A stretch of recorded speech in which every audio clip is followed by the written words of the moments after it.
राधे राधे, हरे कृष्णा। कैसे हो आप सभी लोग? आशा करती हूँ आप सभी परम मंगल में होगे, स्वस्थ होगे, अच्छे होगे। आज के इस नए एपिसोड टॉक विद आशु चर्चा कुछ अध्यात्म की में आप सभी लोगों का स्वागत है। जैसे कि आप सभी लोगों को पता है, मैं इस वीडियो में आप सभी लोगों के द्वारा पूछे गए प्रश्नों के उत्तर देती हूँ। आप सभी अपने प्रश्न मुझसे मेरे व्हाट्सएप पे क्वेश्चन लिखते हैं और मैं यथाशक्ति आपको आपके प्रश्नों का उत्तर देती हूँ। तो सबसे पहला क्वेश्चन ले लेते हैं। 30 सेकंड के अंदर ही वीडियो को स्टार्ट कर रहे हैं क्योंकि क्वेश्चन आपके बहुत सारे आ रहे हैं, वीडियो शॉर्ट में बन रही है।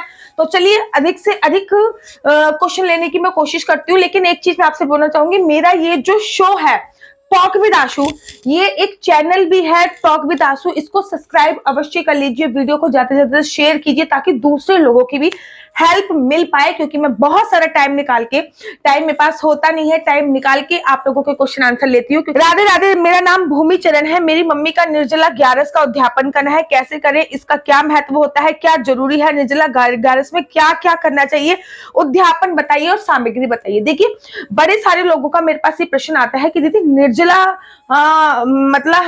एकादशी पे हमें उद्यापन करना है, कैसे करें, और एकादशी का हमें उद्यापन करना है, क्या करना है। देखिए, वैसे तो एकादशी का उद्यापन शास्त्रों में क्या बोला गया? शास्त्रों में ये बोला गया है कि एकादशी का जो उद्यापन है वो आपको करना पड़ता है जब आप किसी मन्नत से एकादशी मानते हो। अगर आपने कोई भी मन्नत नहीं मांग रखी, जैसे कि मैं और मेरे हस्बैंड ने आजीवन एकादशी का व्रत मांगा हुआ, तो हमें उद्यापन करने की आवश्यकता नहीं है। लेकिन अगर आपने किसी मन्नत से एकादशी का व्रत मांग रखा है तो आपको उद्यापन करने की आवश्यकता है। तो उद्यापन बहुत बड़े लेवल पे भी किया जाता है कि 10वीं तिथि को पहले फलाहार खिलाओ, फिर एकादशी को उद्यापन करो, छतरी दो, ये दो, वो दो। बहुत बड़े लेवल पे भी किया जा सकता है और बहुत छोटे लेवल पे भी उद्यापन किया जा सकता है। छोटे लेवल का उद्यापन कैसे होता है? छोटे लेवल का उद्यापन केवल ये होता है कि अपने सामर्थ्य के हिसाब से 11 पंडितों को आपको बुलाना होता है, उनको भोजन खिलाना होता है और उनको दान की सामग्री देनी होती है। अब वो आप पे निर्भर करता है, डिपेंड करता है कि आपका सामर्थ्य कैसा है, आपने निर्जला एकादशी का उद्यापन आपको कैसे करना है। उसके ऊपर मैं डिटेल में, अगर आप लोग वीडियो बनाना चाहते हो तो मैं डिटेल में बनाऊंगी। शॉर्ट में तो बस केवल इतना ही होता है कि 11 ब्राह्मणों को बुलाइए और उनको जमा दीजिए, दैट इज कॉल्ड शॉर्ट में उद्यापन हो गया। तो चलिए आप लोगों का नेक्स्ट क्वेश्चन ले लेते हैं। राधे राधे दीदी, मेरी तुलसी में पीपल उग गया है, मैं क्या करूं? अगर तुलसी में पीपल उग गया है तो सैटरडे, शनिवार वाले दिन, अगर ग्यारस नहीं पड़ रही है उस दिन, मतलब कोई व्रत वगैरह नहीं है आपका, कल शनिवार है और कल कोई व्रत वगैरह भी नहीं है, आप उस पीपल को शनिवार वाले दिन उखाड़ दीजिए और एक तुलसी का पौधा या फिर एक नीम का पौधा मंदिर में जाके दान कर दीजिए। इसी का यही सोल्यूशन होता है।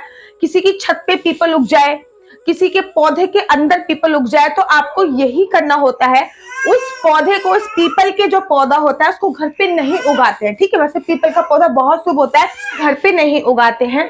तो आप सैटरडे वाले दिन अर्थात शनिवार को उसको उखाड़ दीजिए और मंदिर में आप तुलसी का पौधा या नीम का पौधा जाकर दान कर दीजिए। चलिए आप लोगों के नेक्स्ट क्वेश्चन ले लेते हैं। राधे राधे दीदी, मैं दिल्ली से हूँ, मेरे 2 घर में मंदिर का कमरा अलग बना हुआ है, क्या हम अपने से दूर लड्डू और लाडली को सुलाए या अपने पास सुलाना चाहिए? देखिए, मैं आपको एक बात पहले ही बता चुकी हूँ कि जितने भी भगवान श्री कृष्ण के स्वरूप हैं, विष्णु भगवान के स्वरूप भगवान श्री कृष्ण है और भगवान श्री कृष्ण जी का ही स्वरूप बाल गोपाल, लड्डू गोपाल बोला जाता है, ठीक है ना? सारे लड्डू गोपाल जितने भी होते हैं उनमें विष्णु भगवान का ही वास होता है, श्री कृष्ण जी का ही वास होता है। श्री कृष्ण जी रात को रासलीला रचाने निधि बन जाते हैं। सबका अपना एक पर्टिकुलर एक टाइम होता है, उस टाइम पे भगवान को भी डिस्टर्ब नहीं करना चाहिए, सही है ना? तो भगवान को बिल्कुल अपने साथ समेट कर नहीं सुलाना चाहिए, अपने से दूर सुलाना चाहिए। और रात्रि के समय कोशिश कीजिए कि अगर आप गृहस्थ जीवन में हैं फिर तो बिल्कुल भी भगवान को अपने कमरे में ना सुलाएं। जीवन में नहीं भी है तब भी अपने बाल गोपाल, लड्डू गोपाल को अपने पास नहीं सुलाना चाहिए। मीराबाई को बारे में आप लोगों ने पता होगा, मेरे तो गिरधर गोपाल, दूसरा ना कोई। मीराबाई भी लड्डू गोपाल को अपने साथ नहीं सुलाती थी, उनको उनके ही कक्ष में सुलाया करती थी। पूरे दिन अपने साथ लेके कूदती थी कि मेरे तो गिरधर गोपाल, दूसरा ना कोई, मेरे तो गिरधर गोपाल, दूसरा। लेकिन रात्रि को वो उनको अपने पास नहीं सुलाती थी, जबकि उनको अपना पति मानती थी, तब भी उनको अपने पास नहीं सुलाती थी, ठीक है? तो शायद आपको मेरे क्वेश्चन का आंसर मिल गया होगा। चलिए नेक्स्ट क्वेश्चन ये है कि मेरे हस्बैंड बहुत ड्रिंक करते हैं और बहुत भोगी हैं। मेरा मन बिल्कुल भी नहीं करता, उनका साथ भी नहीं दे पाती हूँ और कभी कभी मुझे लगता है ये पाप है, मैं उनका साथ नहीं देती, इस वजह से हमारी लड़ाई भी होती है। शादी को 13 साल हो चुके हैं, हमारे 2 बच्चे हैं, लेकिन मेरे हस्बैंड सुधर ही नहीं रहे हैं। जिंदगी में बहुत परेशानियां हैं, लेकिन जब से लड्डू गोपाल और लाडली जी का साथ आया है तब से कुछ अच्छा महसूस हुआ है और उनके सुधारने के उपाय बताइए। देखिए, अगर वो बहुत ज्यादा ड्रिंक करते हैं तो होम्योपैथिक में एक दवाई आती है जो ड्रिंक छुड़ाने में मदद करती है। सबसे पहले देखो, मैं अध्यात्म की बात भी करूंगी, साथ ही के साथ जो डॉक्टर बोलते हैं वो भी बात भी करूंगी। मैं अपनी बेटी को जो पाल रही हूँ ना, आध्यात्मिक तरीके से भी पाल रही हूँ, लेकिन जो डॉक्टर बोल रहे हैं मैं उनके अकॉर्डिंग भी चीजें करती हूँ। बिना डॉक्टर के कंसल्ट करे मैं कुछ भी नहीं करती। तो भगवान जी से तो आपको प्रार्थना करनी है, लाडली जी से और लड्डू गोपाल से तो प्रार्थना करनी है कि आपके हस्बैंड जो है वो सुधर जाएं, ठीक है। लेकिन साथ ही के साथ होम्योपैथी की दवाई आती है जो ड्रिंक छुड़वाने में मदद करती है। साथ ही के साथ आयुर्वेद में आपको क्या कहते हैं, अदरक जो होता है उसको सुखा के रख लेना चाहिए, उस पर नींबू निचोड़ के हल्का सा सुखा दीजिए और सेंधा नमक डाल के जब भी ड्रिंक की लत लगे तो एक वो खा सकते हैं। इससे भी आपको बहुत बहुत ज्यादा रिलीफ मिलता है। ड्रिंक ना करने की ललत जो होती है, बार बार जो ड्रिंक ना करने की वो उठती है, उसमें बहुत ज्यादा रिलैक्स मिलता है। तो आप अपने हस्बैंड के साथ ऐसा कर सकते हो। बाकी लाडली जी और राधा रानी आपके घर पे आ गई है ना, धीरे धीरे सब ठीक हो जाएगा, सब ठीक हो जाएगा। मेरे पापा बिल्कुल नास्तिक थे और अब वो महीने में जब तक वृंदावन ना जाएं तब तक तो मैं आपको बता नहीं सकती, तब तक वो रह ही नहीं सकते हैं, ठीक है। चलिए नेक्स्ट क्वेश्चन ये है कि दीदी मुझे 2 दिन के लिए मायके जाना है, लड्डू और लाडली को लेके नहीं जा सकती हूँ क्योंकि बस से जा रही हूँ, किसी को सेवा के लिए देने का मन नहीं करता, हस्बैंड कुछ करेंगे नहीं, मैं क्या करूँ। देखिए, आप बस से जा रहे हो तब भी उनको साथ लेके अवश्य जाओ। अपने बच्चों को छोड़ के चले जाओगे, अगर आपके बच्चे दूध पीते होंगे या बहुत छोटे होंगे, तो अगर आप कहीं जा रहे होंगे, चाहे आप किसी भी चीज से जाओ, बच्चों को साथ लेके जाओगे ना, ठीक इसी प्रकार से ध्यान दीजिए। अगर कोई सेवा करने वाला नहीं है, मेरे साथ भी ऐसा बहुत बार हुआ है, जब हमारे पास गाड़ी नहीं हुआ करती थी, मैं बस से कहीं जाती थी, अपने लड्डू गोपाल बाल गोपाल को साथ लेके जाती थी। इनफैक्ट मैं दिल्ली से वृंदावन कई बार बस से मैंने ट्रेवल किया है, बहुत समय पहले की बात है, तब भी मैं अपने बाल गोपाल लड्डू गोपाल को बस से ही लेके गई हूँ। तो ऐसा कुछ नहीं है कि आप बस से अपने बाल गोपाल लड्डू गोपाल को नहीं लेके जा सकते। अगर लेके नहीं जा सकते तो किसी को सेवा करने के लिए देके जाओ, घर पर अकेला मत छोड़िए, क्योंकि उनको उठाना भी है, सुलाना भी है, भोग इत्यादि भी लगाना है, वो सब कैसे लगेगा, ठीक है ना। चलिए नेक्स्ट क्वेश्चन ले लेते हैं। ये क्वेश्चन मेरे पास कल भी आया था और आज भी आया है और आज मैं इस क्वेश्चन का रिप्लाई आप लोगों को दे रही हूँ।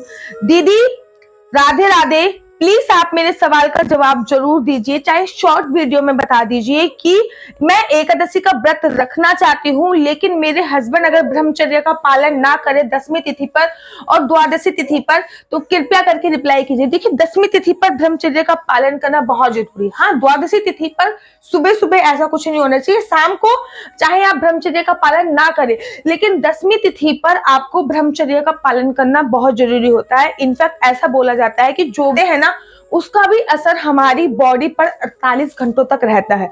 तो अगर हम कुछ कर रहे हैं तो उसका असर भी हमारी बॉडी पर 48 घंटों तक रहता है। दैट इज कॉल्ड कि आपको 10वीं तिथि को ब्रह्मचर्य का पालन करना पड़ता है। 10वीं तिथि को ब्रह्मचर्य का पालन करिए, एकादशी तिथि को ब्रह्मचर्य का पालन कीजिए और उसके बाद फिर आप चाहे द्वादशी तिथि को ब्रह्मचर्य का पालन ना कीजिए, कोशिश कीजिए करें, अगर नहीं करें तो कोई जबरदस्ती नहीं है, लेकिन 10वीं तिथि पे ब्रह्मचर्य का पालन करना जरूरी है। चलिए नेक्स्ट क्वेश्चन ले लेते। आप लोगों का अगला क्वेश्चन है, दीदी राधे राधे, मैं हर रोज ब्रज रज का तिलक करती हूँ, तुलसी की मिट्टी का, केसर का तिलक करती हूँ, कृपया मुझे बताइए किस टाइम पे कौन सा तिलक करूँ, तीनों को मिक्स करके तिलक कर सकती हूँ क्या। देखिए, मैंने ब्रज का रज, थोड़ी सी रोली, थोड़ा सा केसर, थोड़ी सी हल्दी, थोड़ा सा चंदन, इन सबको मिक्स करके एक तिलक बनाया हुआ है। ये सारी चीजें उसमें मिक्स है और उसके बाद मैंने तिलक बनाया हुआ है और वो मैं रोज सुबह पूजा करने से पहले लगा लेती हूँ, क्योंकि शाम की पूजा के बाद आपको सोने से पहले तिलक हटाना होता है। तो इन चीजों का तिलक आप सारा मिक्स कर लीजिए, एक कंटेनर में भर लीजिए और रोज सुबह सुबह की पूजा करने से पहले, शास्त्र क्या कहते हैं, शास्त्र कहते हैं जिसके भी मस्तक पर तिलक नहीं होगा और अगर वो पूजा अर्चना वंदना कर रहा है तो भगवान उसकी पूजा अर्चना वंदना स्वीकार नहीं करते। तो आपके लिए ये बहुत जरूरी है कि आप जो तिलक है उसको बनाकर रख लीजिए और रोज पूजा करने से पहले लगाइए। राधे राधे, हरे कृष्णा। नेक्स्ट क्वेश्चन ले लेते हैं। नेक्स्ट क्वेश्चन ले लेते हैं। राधे राधे दीदी, मेरा नाम नैन्सी है, मैं दिल्ली से हूँ। मेरा क्वेश्चन ये है कि मम्मी के पास एक लड्डू गोपाल थे, उन्हें किसी ने दूसरे लड्डू गोपाल गिफ्ट में दे दिए, तो उन्होंने पहले वाले लड्डू गोपाल मुझे दे दिए। मैं उनकी सेवा करती हूँ, इसमें कोई प्रॉब्लम तो नहीं? कोई भी प्रॉब्लम नहीं है। मेरे पास दोनों लड्डू गोपाल ऐसे हैं जो मुझे गिफ्ट में मिले हुए हैं, कोई भी प्रॉब्लम नहीं है। गिफ्ट में मिले लड्डू गोपाल अच्छे होते हैं, फिर इसका मतलब ये नहीं कि आप खरीद नहीं सकते, आप खरीद भी सकते हो, लेकिन अगर कोई गिफ्ट में आपको दे रहा है तो ये सिम्टम्स हैं कि लड्डू गोपाल आपसे सेवा चाहते हैं, ठीक है ना। चलिए नेक्स्ट क्वेश्चन आप लोगों का मैं ले लेती हूँ। और नेक्स्ट क्वेश्चन है कि राधे राधे दीदी, मेरा नाम मोना है, लड्डू गोपाल की सेवा में लहसुन प्याज नहीं खाती हूँ, पर घर में और लोग खाते हैं। देखिए ये बड़ी समस्या है, बड़े सारे लोगों का ये प्रश्न आता है, दीदी घर में लहसुन प्याज खपता है, हम लड्डू गोपाल की सेवा कैसे करें, घर में लहसुन प्याज खपता है। आप अपने कर्तव्य का संपूर्ण तरीके से पालन करो, घर वाले क्या कर रहे हैं छोड़ दो, ठीक है ना। आप भक्ति हमें घर से लड़ना तो सिखाते नहीं, भक्ति ये तो नहीं कहती कि घर वालों से जाके लड़ो कि भैया लहसुन प्याज बना है, लहसुन प्याज बना रखा है, लहसुन प्याज बना रखा है, लहसुन प्याज बना रखा है। आप खाना मत खाओ, बात सोल्यूशन खत्म। लहसुन जो घर वाले कर रहे हैं करना। इनफैक्ट मैंने तो इस बात को लेके एक बार अपने ससुराल में भी आंदोलन खड़ा कर दिया था। मैं ससुराल में नई गई थी, मुझे याद है 10वीं तिथि की शाम को, वो लोग राधा स्वामी को मानते हैं, वो एकादशी को नहीं मानते। ससुराल में मेरा नया था। 10वीं तिथि की शाम को उन्होंने चावल बनाए और ऑब्वियसली बात है यही होता है कि 10वीं तिथि की शाम को चावल का उपयोग नहीं होता। मैंने चावल खाने से मना कर दिया। अब मैं भैया बड़ा हंगामा हो गया, खाना नहीं खा रही है बहू, ये नहीं हो रहा, वो नहीं हो रहा। तब मैंने बोला कि कल मेरा एकादशी का व्रत है और 10वीं तिथि की शाम को चावल नहीं खाते हैं। फिर मेरी नंद ने मुझसे बोला ऐसा तो हमने कहीं नहीं सुना। मैंने कहा आपने नहीं सुना होगा, लेकिन माने ये होता है। मैं ये नहीं कह रही हूँ कि मैं खाना नहीं खाऊंगी, मैं रोटी खा लूंगी, लेकिन मैं चावल का उपयोग 10वीं तिथि पर नहीं करती हूँ। तो ऐसा भाई होता है गृहस्थ जीवन में, अगर आप हो तो थोड़ी बहुत समस्याएं आपकी जिंदगी में आती ही आती हैं, उसको निर्वाह करना ही पड़ेगा। इसी का नाम गृहस्थ है। अगर आप गृहस्थ जीवन में हो तो कोई ना कोई समस्याएं आपके सामने आएंगी ही आएंगी। राधे राधे दीदी, क्या हम लड्डू गोपाल को अपने बेड रूम में सुला सकते हैं? मैंने उनके लिए बेड भी लिया है, क्योंकि जिस बेड पे हम सोते हैं वो सेफ नहीं होता, उसमें हस्बैंड के साथ रिलेशन बनाती हूँ, इसलिए मैं आपसे पूछ रही हूँ, क्योंकि हमारे बेडरूम में एसी लगा है। मैं भी यही करती हूँ इस टाइम पे, मैं भी यही। जब बहुत ज्यादा गर्मी होती है तो लड्डू गोपाल को जिस रूम में एसी लगा होता है उस रूम में मैं ले आती हूँ दोपहर के समय पे। शाम को समय पे उनको उन्हीं के रूम में सुलाती हूँ, कूलर चला देती हूँ। उनके लिए छोटा सा कूलर आता है, वो आप खरीद सकते हो, ऑप्शन में मीशो पे मिल जाएगा, अमेजोन पे मिल जाएगा, मिल सकता है। या फिर आप अपने रूम में भी सुला सकते हो। उनका बेड बिस्तर सब कुछ अलग करके उनके एक पर्दा उनके में डाल दीजिएगा, क्योंकि भगवान की मैंने कहा ना अपनी प्राइवेसी होती है। अब जिनका एक ही कमरा हो वो क्या कर सकते हैं, ठीक है ना। तो उसी कमरे में मंदिर होता है, उसी कमरे में किचन होती है, तो जिनका एक ही कमरा हो वो कुछ नहीं कर सकते ना। तो इसी तरीके से आप लोग कर सकते हैं। तो चलिए नेक्स्ट क्वेश्चन मैं आप लोगों का ले ले। सोमवार का व्रत अधिक मास से उठा सकते हैं? डेफिनेटली सोमवार का व्रत अधिक मास से उठाइए। सावन है, सावन 2 महीने का सावन है, मतलब टोटल मिला के 8 हफ्तों का सावन है। 8 हफ्ते आएंगे, क्योंकि इस बार अधिक मास है। अधिक मास जो है वो सावन में ही है। तो सोमवार का व्रत आप वहां से उठाइए, बहुत ज्यादा सर्वोत्तम माना जाएगा, ठीक है ना।